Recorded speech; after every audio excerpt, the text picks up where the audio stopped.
All right. So yes, I'm going to hand over to Felix now, who is hosting this event today. Felix is an AuthorAID steward. He's been with us for a while, and he's very excited to get started today.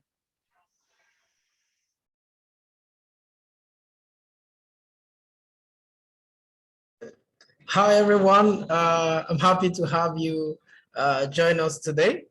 So like you're very much aware, this is not a formal gathering. It's expected to be sort of informal, where we come together as researchers, as scientists, as educators, as academicians, whatever you are, even as a data lover, we're here to deliberate and take our science careers to the next level through interactions and collaborations. I know a lot of you will come to connect in this meeting today, exchange contacts or whatever it is, but the whole idea is to talk to one another and express our views and see how much interest we have in the particular field that we are working in. So I appreciate you all for coming, and thank you very much. Yeah. So Andy, would you like to introduce yourself before I?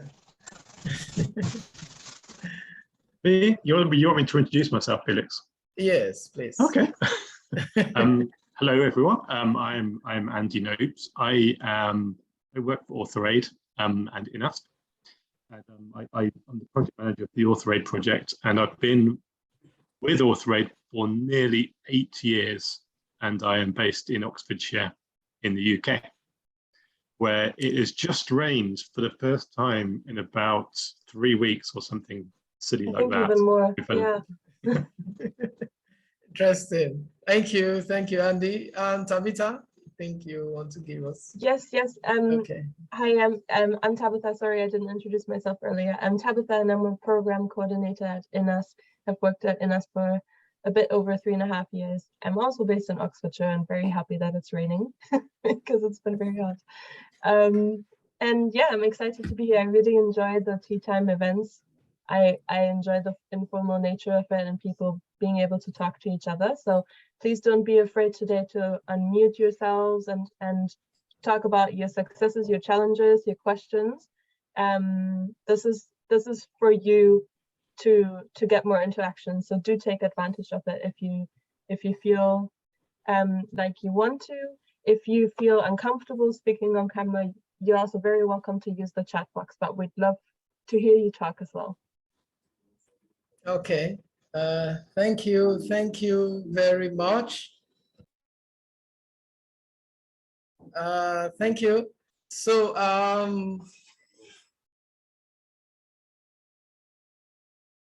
we have to start now. Does anyone have, I have so many things in my head running now. So, but I would like not to go first. So does anyone have, this is, to remind you again, this is tea time, but we will be deliberating on things relating to research, methodology, statistics, data management in your field or in any other field that you are interested in. So as an icebreaker, I would give the platform to anyone that would want to start. Something you have, an idea you have in a research area, you want clarification, or you want people to just know what you just did and the experience you got from it. So would anyone like to start?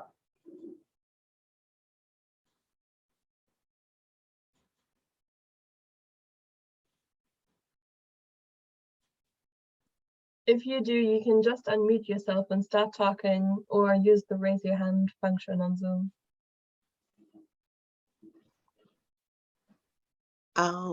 Good morning. Okay, good morning, Salisu. Yeah. Yes, good morning. Yeah. I'm sorry I'm coming first. I wanted to speak first because I prefer to learn and watch and gain from the experts in the house. So let me just go. I I actually specialize in cell molecular biology and genetics, but because of my passion for multidisciplinary research, I collaborate with a lot of scientific research, cut across what led me to this club, the toxicology club and the rest. So because of the nature of the a lack of laboratory equipment associated with this molecular research, I end up carrying out research related to other areas and then try to see if I can harness other available equipment. So presently I worked on 3 bacteria samples, and I used this medicinal plants to see if most times they report antibacterial activities of medicinal plants. So I've been wondering at how we can infer research findings from these medicinal plants that actually support the growth of microorganisms. And I used there's this popular medicinal plant that reported the anti-diabetic activities and the rest. And in this part of the country, once a medicinal plant is reported as being useful, people tend to abuse it. They just continue to use it without a specific dose. So, and I found out that this particular medicinal plant supported the growth of the 3 bacteria tested in dose-dependent manner.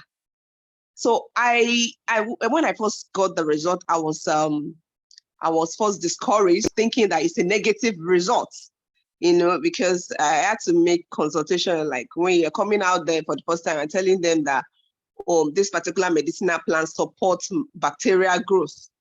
What is the implication? How do you go about it? So I was stopped and like, okay, let me see. I joined this there and see if I can get advice on, okay, I should go. Sometimes when you get negative results, do you still go ahead to publish? Do you go ahead to report it?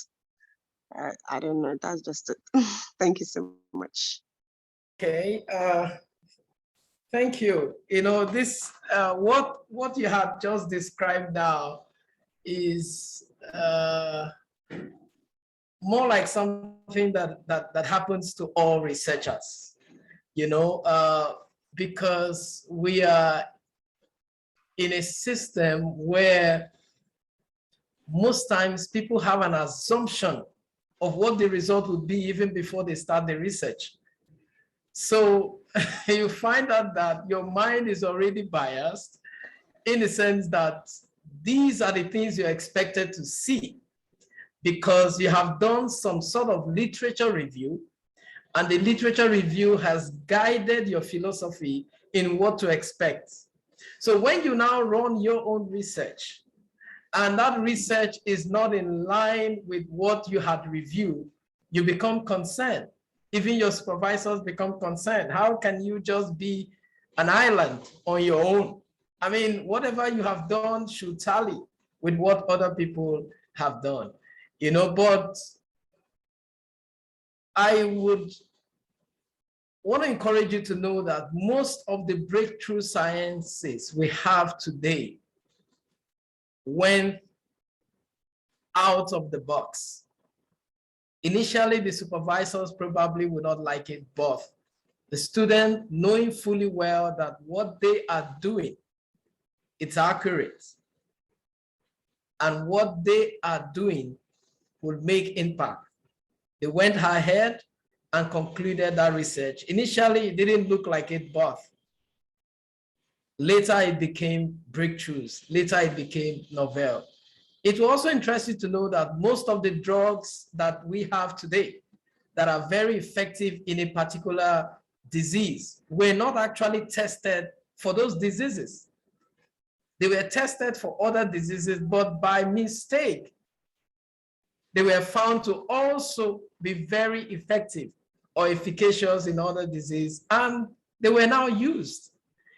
So the point I'm trying to make is no research is wasted. None. Irrespective of what the finding is, as long as that finding is what you got from that research, you will definitely find a paper that will publish it. It's not all paper that are edgy to always publish things that are in quote statistically significant. There are papers that will publish credible research, even if it's not statistically significant, as long as the research methodology is clear, it's verifiable, it's ethical. So my encouragement to you would be, please go ahead and publish your research or go ahead with your study. It doesn't always have to tally with the literature or what your supervisors say, as long as your research follows methodological approaches, ethical approaches, please go ahead.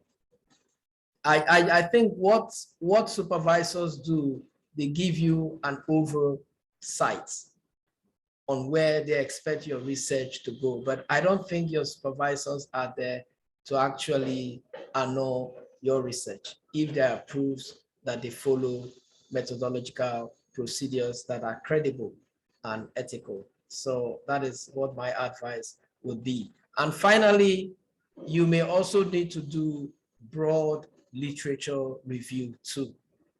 There's a chance that you may find one or two studies that may also back up what findings you're getting right now. Maybe majority may be the other way, but for this particular finding, you may find one or two studies that may back up what you're saying, and you may take it up from there. Thank you. Thank you so much. Yeah. Anne, I think I would take Otuto. Sorry. Let me take Otuto first. Otuto Chukwu, I think I saw your hand first before. Yeah. Thank you. Yeah. Thank you, Felix. Good morning, everyone. It's nice to meet all of you. My name is Otuto Chukwu. I'm currently in Abuja, Nigeria, and I just recently joined INASP. And it's a pleasure to meet you all. My question is around ethics, ethical approval, ethics review in research. So you look at some, from the background I'm coming from, usually you have to have ethical approval from the proper ethics review board for research that has to do with animals or human subjects. Maybe you're doing clinical trials and all that. But recently we've started seeing ethical approvals required for research where you have to maybe interview participants or explore a few things. But I've seen some recent research that involved interviews of human participants, and under the ethical approval section, it was written not required. And I want to understand your view or what you think about this kind of ethics review process. Why is it not required for some, and in some other research that follows exactly the same methodology or similar methodology, you will see that they requested for ethical approval. So for instance, in Nigeria, if you are doing maybe an exploratory research, this is according to the Health Research Ethics Committee in the Ministry of Health, the ethics approval document. If you are doing an exploratory study that is aimed at improving the health system, you don't necessarily need ethical approval. But when you do such a research and maybe you submit it for publication, submit your manuscript for publication to some journals, they will ask you for ethical approval. So what's your opinion about this, and why does it seem to be like a disparity between people that request and people that don't request? Thank you. All right. Thank you, Otuto Chukwu. That's a very good question you had asked. Before I would answer, we need to appreciate how the whole ethics thing started. The primary goal of ethics is to ensure that you don't take your research participants for granted by causing them harm in one way or the other. I'll give you a very good example. There's one particular study we did at my center here in collaboration with the University of Toronto. And that research was simple. We wanted to check for the prevalence of HIV type 2. When you come for HIV testing, what they normally do is HIV 1. We don't usually test for 2 because the prevalence of 2, as per the research that was done a few years ago, was less than 1%. So we still have prevalence of HIV-1 more in Nigeria. But with the porosity in our border, we decided to check for HIV-2 to see whether the porosity of the border has maybe caused maybe a slight increase in the prevalence of HIV-2. And how would you do that test? We needed to take 5 ml of blood from the participants. And one question the ethics committee in Canada asked, and that in Nigeria is, fine, we are not against you taking the blood because you need the blood to actually test if they are 2 or 1, but what are you giving back for 5 ml of blood? These are HIV patients. They are fighting with malnutrition and all that because of, and now you're going to be taking 5 ml of blood. What are you giving back to them? So this is the role of ethics. Ethics is more like the police of the research participant to ensure that they are not in any way harmed. So you see, if you are doing a study that you're going to be direct,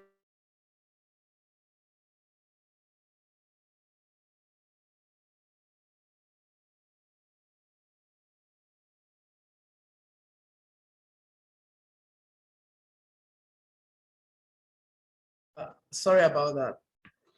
Yeah. If you're going to be doing a research where you're going to be directly interfacing with participants, you would definitely need ethics clearance. The job of ethics is not really to read your work and check whether your methods are correct and check whether your typographical errors are correct. Their job is to simply ensure that you're not harming the participant in any way by collecting your data. That's the job of ethics. So I think any research where you would directly interface with patients, you would require ethics clearance. But any research that you would not be interfacing directly with patients, like you said, an exploratory research, maybe you are just reviewing the system in the environment, or you're basically using secondary data. The data is already there. Once you're using secondary data, you may necessarily not need ethics because you're not interfacing directly with the patients. But for academic purposes, they would require you to have ethics clearance for academic purposes because they are teaching you how to actually follow the right process in carrying out a research. But for publication, if it's a secondary data, they may really not require ethics. But I don't think there's any publication that will see that your data interviewed or had an interaction with physical people, and they would not require you to submit ethical clearance, because that is the primary goal of ethics: safeguard the patient of being exploited, or safeguard the participant or the research, the research participant, from being exploited. I think I don't know if I answered your question. Yes, to a large extent you did. I'm just worried that maybe there might be some double standards, because in some journals, and these are top tier journals, these are journals that are recognized by Thomson Reuters and all, and then you see that disparity. For similar kind of studies, there is ethical approval for this one and there is none. So your explanation, your explanation covers it, that it's academic for some kind of research, but I'm just thinking that maybe we might need to start looking towards, harmonizing the process so that it doesn't become maybe deceptive for some young researchers and upcoming researchers like us, where you see something similar to what you're trying to do, and then you go ahead and do it without necessarily, you follow all the protocol, but you didn't require ethical approval because you think based on what you've seen is not required. And then at the point of publication or submitting it, then you're now told that it's not going to be accepted because you didn't ask for, you didn't get your ethical approval. So if there is a way in the science community we can begin to advance that conversation, that there has to be the same standards, across that, it has to cut across so that it doesn't disenfranchise some researchers.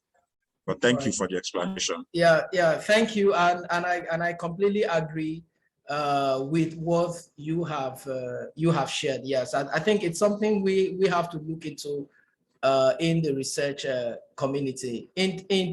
Interestingly, in my institution, when I did my MSc, I got ethical clearance, but I didn't have to do any ethics related online training apart from the one that I learned during the courses in the program. But for my PhD that I'm doing in South Africa, before I was allowed to submit my proposal for ethics clearance, I was asked to do an ethics course from an organization called eLearning 3, Training on Resources in Research Ethics Evaluation. I had to take that course and I had to pass and submit a certificate that I've understood the whole concept of ethics before I was even allowed to submit my ethics proposal.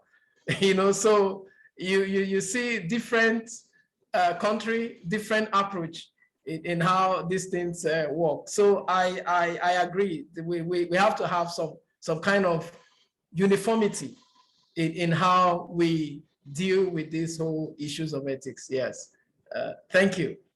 So I know there was someone before wellness. Who was that? Oh, myself, Aneo. Okay, all right. Please go ahead. All right. Hi, Philip. I'm Aneo from Lagos, University of Lagos, and my research area is in environmental and forensic toxicology. But my question is in line with choosing a statistical package or statistical representation for research in the field of environmental or forensic science.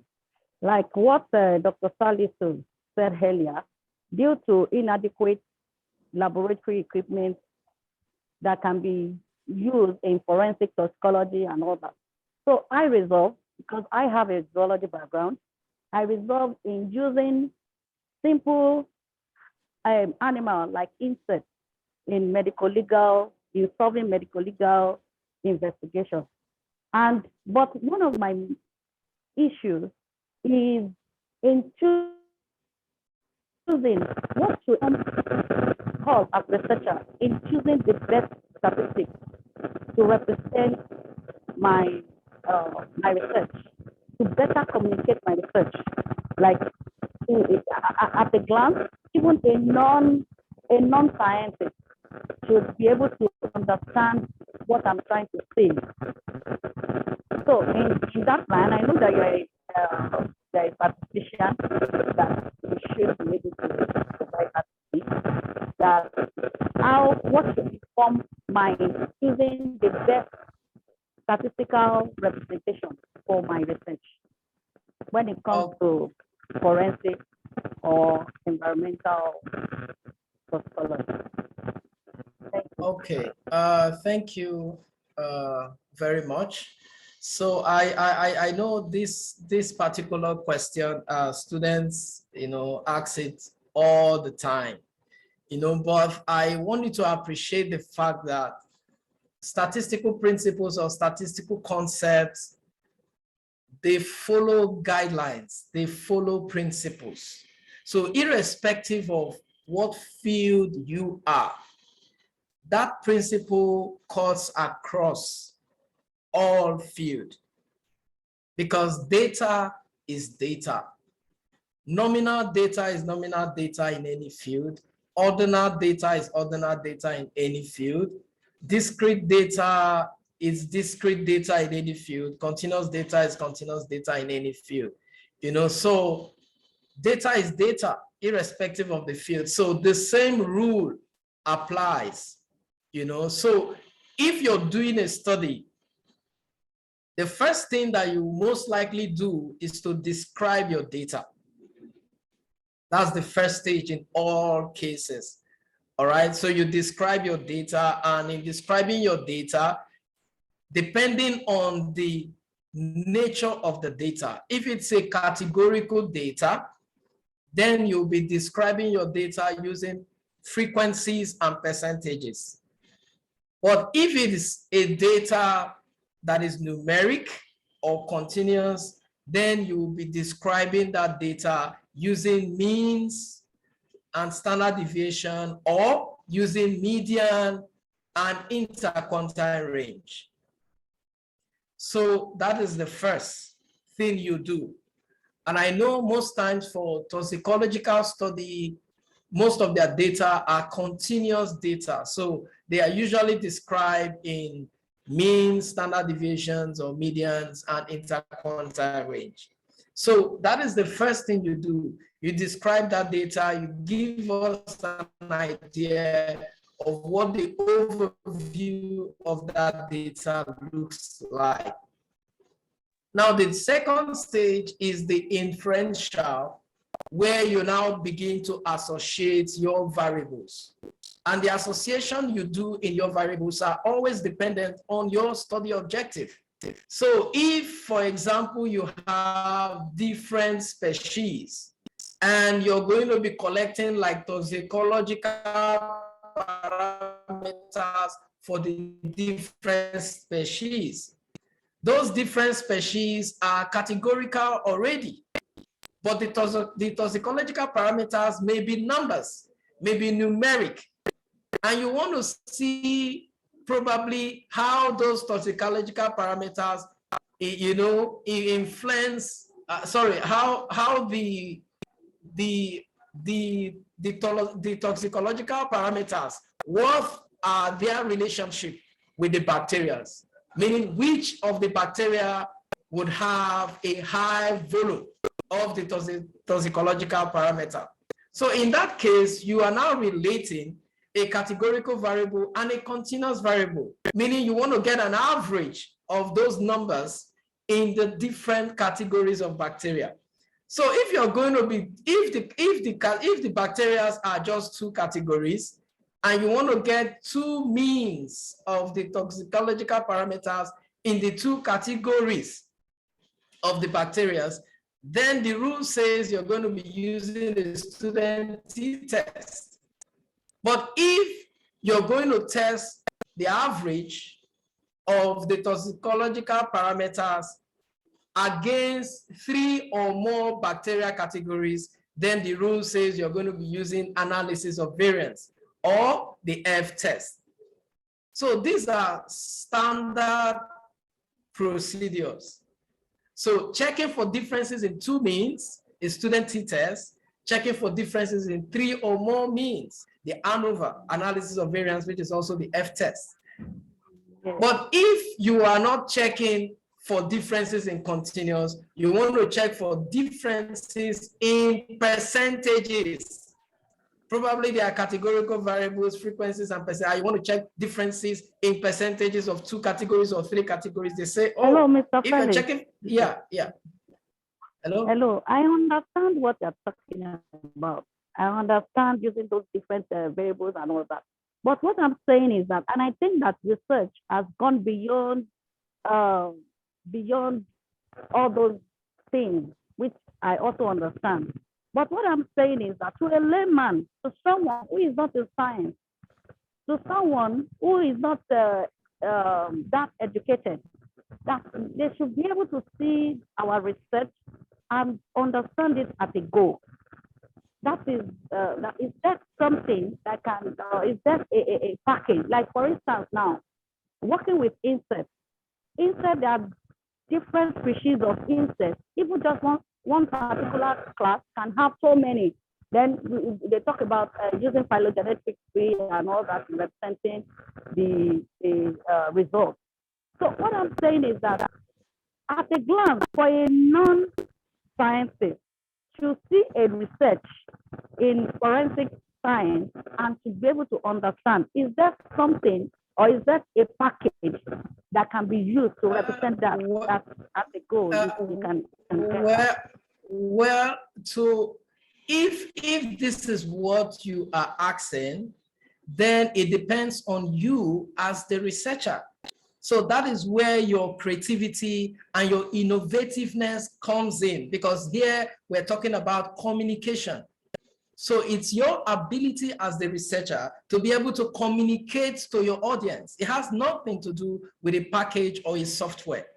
It's simply your grammar in communicating with your audience. And some publications have, or some research publications have made it easy now. So now they say you can actually represent your abstract using diagrams or using video.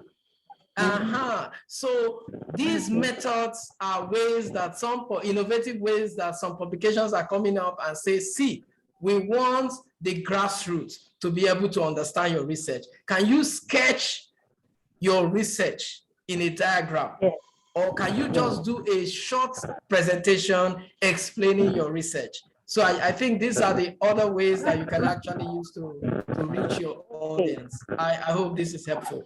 Yeah, yes, you. I understand. Like, Okay. Mr. Frederick, for instance, there is a particular software called Prezi or biorepresentative that deals with using diagrams, real diagrams in representing, in drawing, communicating your research. Like, for instance, I've been going through that. In fact, I've gone to YouTube to look at, see how I can learn that. And really, it has been difficult. And I've been asking people that, oh, please, is there anybody that understands this? This is called Prezi. It's a graphical, it's a software, like an online software that can be used in communicating scientific research, like drawing, graphical abstract, and make it real, not just me going to a Word document or PowerPoint to draw. No, this one will give you real pictures of what you're talking about. If you are representing liver, it has all the diagrams there. Okay. But all right. maybe I think. All right. I think another thing you can do, maybe you can actually drop a message on the Google group so that other researchers that are familiar with the software can actually take it up, and maybe you guys can form a collaborative group to also help others to appreciate these softwares. I know there are lots of messages. Thank you. There are lots of messages on the chat. I will get to the chat soon. Dr. Zainab, I've seen your hand for quite some time now. Good morning, everybody. Good morning from Nigeria. Hello, everybody. I'm Zainab Yusakal. I'm an AuthorAID steward. Thank you so much for good hosting, Felix. I just want to chip in on your response to Otuto. If you know how the if you know how the Research and Ethics Committee, especially in Nigeria, is constituted, then you'll understand why the same approach, if you submit the same proposal to two different committees, you might get two different responses. Because what they do is there has to be a representation from different groups, including religious groups. So let me give a short example of one that I did. I submitted a proposal for how you treat a donor site of a skin graft. I'm a plastic surgeon. So typically what we used to do before the proposal was to, at 14 days, we expect that 14 days it would have healed. You open the wound, but unfortunately, sometimes the wound is not due, and then you end up injuring a wound that is just healing.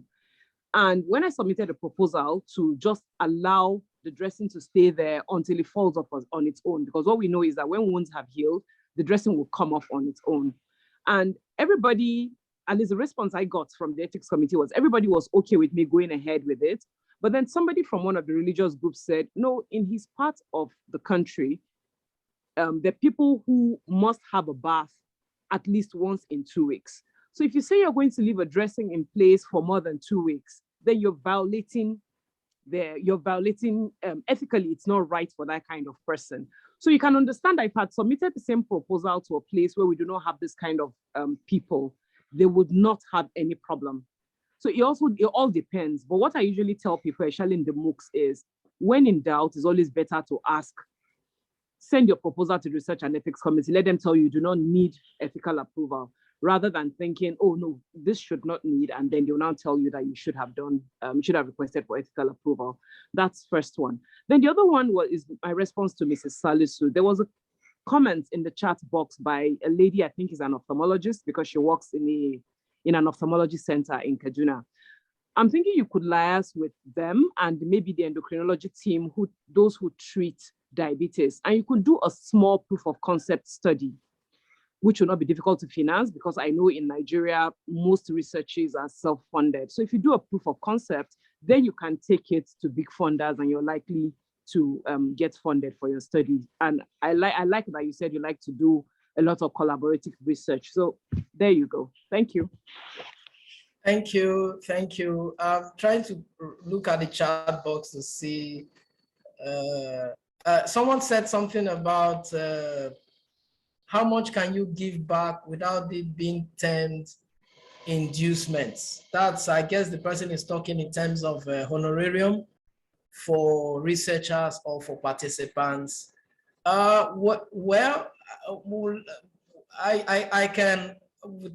can only give examples from my own region. I know another research we carried out, which was a 3-country study, US, Canada, and Nigeria. It will interest you to know that the Canadian and the US team, they actually had a honorarium, attached to their own proposal, which they give for every interview. But in our own case, we couldn't give a honorarium. The reason was that we couldn't give money honorarium. The reason is we try to avoid giving money honorarium, because when you go to a community A and you give money honorarium to collect data, probably your own research is a funded research. You have enough money to actually give. When you finish that research, probably 1 month, 2 months, or 3 months later, another group comes to the same community to collect data. They will say, oh, there's a group that came last month, 2 months, and they gave us so amount of money. You have to do something. We can't, So because of that, it is advisable not to give money in community studies so that you don't close the door for others. So what is usually recommended is to find something that is universally acceptable. So in our own case, we bought this rechargeable, there's something here in Nigeria we call rechargeable torch lights that you can plug in electricity. So instead of giving physical money, we gave rechargeable torch lights, so that you don't make it difficult for another researcher and people begin to ask for money. So I don't think there's anything bad compensating researchers, participants, but you have to do it in a very, in a way where you don't close the door for others. I think that is it. I'm still looking at the chat box. Ivy?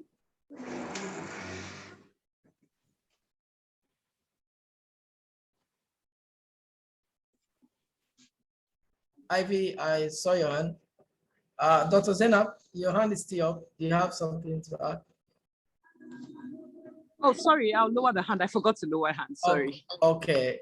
Damilola. Okay, good afternoon. Good morning, everyone. Yeah, good morning. My question is related to the question that was asked about statistics. I just want to ask, there are so many statistical tools these days, but I just want to ask that which one is best to use? Like we have R, we have Python, normally we use SPSS, but I discovered that most of the research papers that I see that are published abroad, they have their presentations coming out much more better than when we use just SPSS. Like if you use R, can have some plots that depict or represents your results much more better compared to just using SPSS. So I just want to ask that, like, how do we select which statistical tool to use that will be able to bring out the results or engender more understanding by the readers? Thank you. All right, thank you, Damilola. So from my own experience, there's no statistical tool, that is not good. Depends on your financial capability in purchasing it, and also what you want to get out from that particular study. I would explain further. Now, softwares like Starter, SPSS, SARS, they are not free, and the licenses are not cheap. And especially in my environment where the university does not buy institutional license. So it means that if you want to use SaaS, Starter, or SaaS, Starter or SPSS, you will have to pay for your own license. All right. So if you're going to be using these three softwares, it means that you're able to afford the license. But there are others that are free, like EpiInfo, epidemiological statistical software. It's called EpiInfo. It is free. Arrow is free. Python is free. But for you to use Python, then you have to install the statistical package for Python, which is the pandas, because Python is more for programming, but Arrow is more for the stat. So I would recommend Arrow. So EpiInfo and Arrow is free for exploring your statistics, but EpiInfo is easier to use than Arrow, because Arrow, you have to learn a bit of programming for you to be proficient in it. But if you're able to, let's say now you want to run the analysis within a period of 1 month or 2 months, these softwares can also grant you license for that particular period. And some of them have used in vivo for a qualitative study. I had to use my student ID to purchase in vivo of over $500 US for $99. So as a student, they crashed the price for almost 90%. So that also applies to most of this software. But in terms of easy for learning, I think I would recommend EpiInfo or SPSS. But all of them are good. But in terms of the graphic, I think Arrow is fantastic in terms of graphical representation. But if you analyze the data, you can still do some graphical representation in Excel, So I think it still boils down to your ability to be able to purchase the license or to use a free software. But they are all good and will still generate the result for your statistical analysis. Okay, sorry, the EpiInfo, is it not used by people that are in earth sciences majorly?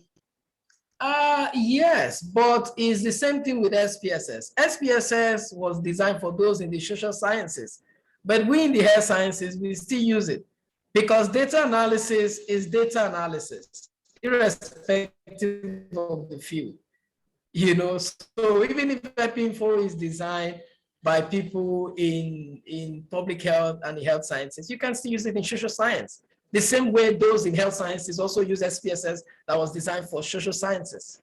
Because initially SPSS is a statistical package for social sciences. So it doesn't really matter. Okay, thank you very much. Thank you.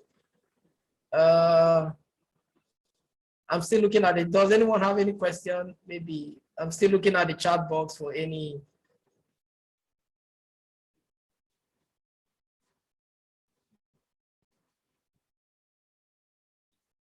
Okay. Hi, Felix. All right. Sorry. Yes, please. Whilst you're going through the chat box, I just want to say that I've received some direct messages that I would like to say if you're open, because one of the purposes of this tea time is to open the doors for collaboration. So if you're interested in collaborating with anybody, you could just direct message them or post good. on the Google groups. Thank you. Yes, please begin your collaborations. You can private chats. I think some people introduce themselves based on that profile. You can actually private chat them. So please collaborate while you're interacting with each other. Does anyone also have something to share? Your experience or something you think someone here would benefit from as a researcher or as a scientist? Please share why you interact with each other and private chat each other. Yes, I have. Okay. I have my own little contribution and kind of encouragement. Based on the kind of the person I am, I'm a voracious learner. I learn a lot, and I find it difficult to stop learning. And this, I didn't realize this until I start to collaborate, until I start to delve into the world of research itself on my own. So when I was doing that, it was like, the notion we used to have when we were doing our PhD in this part of the world, sorry to keep saying that, is this thing of, just get it done and get the certification and get out to go and look for a job. We didn't really get to appreciate research then. We just want to, listen to your supervisor, go one way, come back one way, you don't want to answer the president.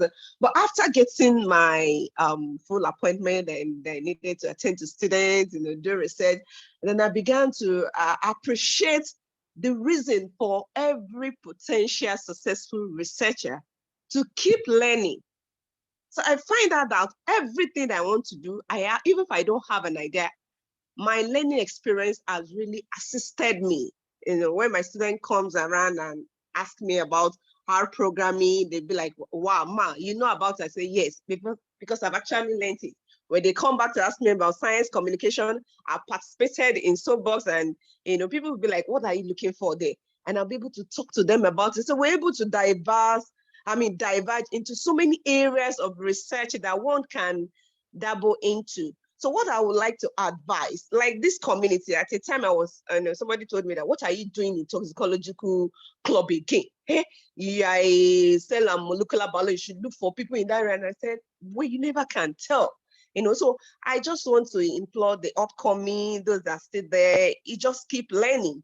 During COVID as well, so many courses from WHO, so many courses, research review from CV and what have you. You'll be wondering that, what do you need it? You just want to collaborate, you're just looking for fun. Sometimes you never can tell the experience, what you will gain. And the more you collaborate, the more you learn and the more you become vast in every area. You can be called upon and you don't have to say, because into genetics, I cannot do medical research, I cannot do environmental research or what have you. So what I will advise is keep learning all these little things, like all this meeting that I just saw. Immediately I saw it, even if I have to spend 5 minutes in the kitchen, I will join. So this habit of learning, and we have to cultivate the habit of learning and not limiting ourselves as a researcher. I think it will go a long way. It might take so long because of the experience we have in, lack of equipment, these skills and what have you. But with the internet at our disposal now, we can just keep learning. Let's not get exhausted. That's just my advice. Thank you. Thank you, Salisu. Beautiful advice. Thank you. So any other one? Yes, Dr. there's Zainab? one from here. Yeah. Yes, there's one from here. Zainab Yunusa Kaltungo again, primarily a plastic surgeon. I'm proudly an AuthorAID steward. If you're on here and you're not a registered member of AuthorAID, I'll suggest you go register. and please share the word. One huge benefit I've derived from AuthorAID, apart from several others, is having met and worked with Mr. Felix, our host today. Because of his vast knowledge in statistics and how he enjoys his work, my mentees, when they need to do their dissertation and they get stuck in the statistics part, I just link them up with Felix. And every one of them has never had any query on their proposal at the postgraduate medical college on the statistics part of their thesis. And right now we're at about the 10th of them, right, Felix, or even more. So please, if you're not signed up with AuthorAID, do please sign up. Everything you get on AuthorAID is free. What's not to love about AuthorAID? Thank you. Thank you. Thank you, Dr. Zainab. Thank you. Andy, I think you should say something, Andy. It's time to advise. Well, no, well, I would do, but I can see another hand up. I think Elizabeth. Okay, yeah. Okay, Elizabeth. Yes, thank you. I'm so glad to be logged in. I'm also a person who is very curious about learning, and I always feel there's always room for improvement, and that's why I logged in. I've been following, and I'm excited when I hear people talk about collaboration, because for a long time we were, marooned within our own disciplines, and yet we understand that there's a lot of learning that happens across disciplines. You have talked about AuthorAID. Please let us know how one can enroll. Thank you. Thank you. Andy, now you come in. Andy has really excellent fast fingers. Just wait for the link in a few seconds. I told you. Yeah, okay. All right. So, yeah, I will share the links to well, signing up on AuthorAID and the online course. I'm just putting them in the chat now.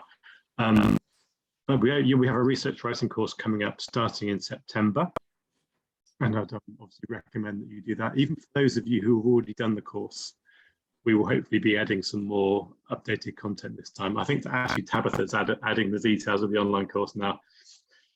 Also join our Google groups, because we're going to hopefully be starting up some more interesting conversations in the Google groups forum, which we'll provide a link to.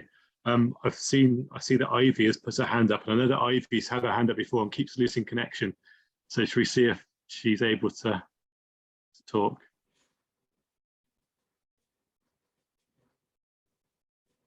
Ivy? Ivy, are you there?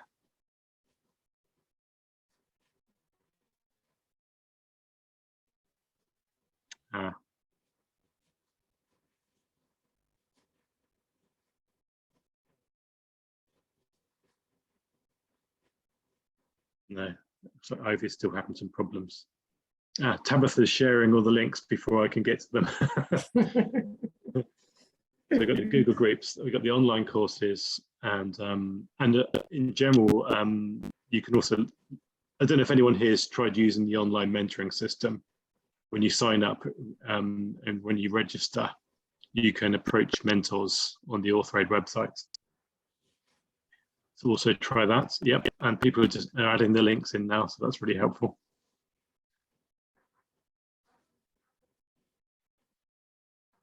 I like the quote earlier. I think it was from Dr. Salisu. Was I can't stop learning.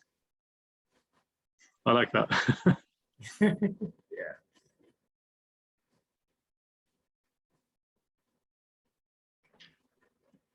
Felix, some interesting themes have come up today. Some really big sorts of topics in research ethics and things like negative results and communicating methodology and things like that, and what statistical software to use. Some of the really sort of big themes. Maybe we should try to write up this session and sort of cover what things were covered and where people can go to find out more about them. I think it could be a really good topic for kind of a summary blog post of what we discussed. Yeah, very good. Thank you, Andy. So, I think we will be wrapping up now. We have 4 minutes. Does anyone have a quick thing to say before we start our wrapping up process?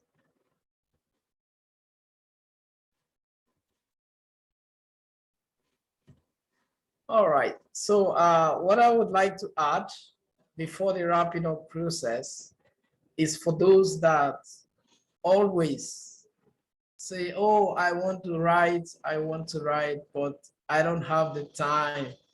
I hear that a lot. I want to write, but I don't have the time to write. It's because you have always thought you would have the time to write. Definitely you wouldn't have the time to write because writing is not very exciting to do. You only have the time to do exciting things. You know, you would have the time to actually check your WhatsApp messages. You have the time to actually, you know, like people's comments, you know, by what time. So you have to create the time, you know. So what I encourage researchers or upcoming writers is in your schedule, put a time for your writing. So if you want to write up something, just say to yourself, oh, for every day, I'm going to give 30 minutes to my writing. Or to every day, I'm going to give 1 hour to my writing. And just be consistent. And before a week, and before 2 weeks, you'll be shocked how many pages you have actually come up with. But you would never have the time to write, to say, oh, I'm going to keep 1 day to write, or I'm going to keep so and so day to write. It doesn't really happen that way. But if you can schedule little time in between your days and say, oh, I'm going to focus this 1 hour to write, and you're consistent with it, you'll be amazed the draft you would always come up with. And that has really helped me, you know, which is why I'm sharing it. How much impact little minutes, little hours you add to your writing can actually make, instead of struggling to have a day that you're going to give to your writing, which most times doesn't really work because we're all really busy. I hope this is helpful. Thank you. So this is where we're going to wrap it up for today. Thank you so much for coming and for attending this session. I know it was very helpful to you, and we're still going to get back to you soonest on the highlights and the points that were raised here. So Tabitha, you have final words before we wrap? Yes, thank you. Just to say, as I mentioned at the beginning, the meeting is being recorded and I will upload it to YouTube and share the link through Eventbrite tomorrow. And I hope you enjoyed the session. Like Zainab said, spread the word if you want your colleagues to join. The links to sign up to AuthorAID, if you haven't done so already, are in the chat box. And yeah, we'll hope to see you next time. All right, thank you. And one last thing before you go, I know some of you still have some questions after group, and I would respond to you. Thank you. Thank you, everyone. Thanks, everyone. Bye. All right. Thank you.